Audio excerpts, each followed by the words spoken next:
High everyone, नमस्ते। हजुरहरूलाई आज म हाम्रो गाउँघरमा कसरी चाहिँ लोकल तरिकाले, लोकल स्टाइलले, लोकल चिकन लोकल तरिकाले पकाइन्छ त्यो देखाउन गइरहेको छु। यो चाहिँ हामीले बाहिर आगोमा बनाएका हौँ, गाउँघरको तरिकाबाट, सिम्पल, इजी अनि एकदम सजिलो तरिकाबाट पकाएका छौँ।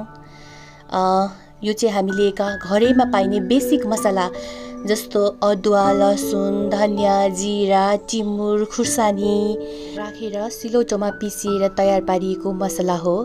यहाँ हामीले जति पनि मसलाहरू युज गरेका छौँ यो हाम्रो भान्साघरमा सजिलै उपलब्ध हुने मसलाहरू। यसमा हामीले सिँगै 5-6 वटा लसुन पनि स्वादको लागि राखेका छौँ डल्लै। अनि यो हेर्दा जति राम्रो देखिएको छ, खाँदा पनि अति नै मिठो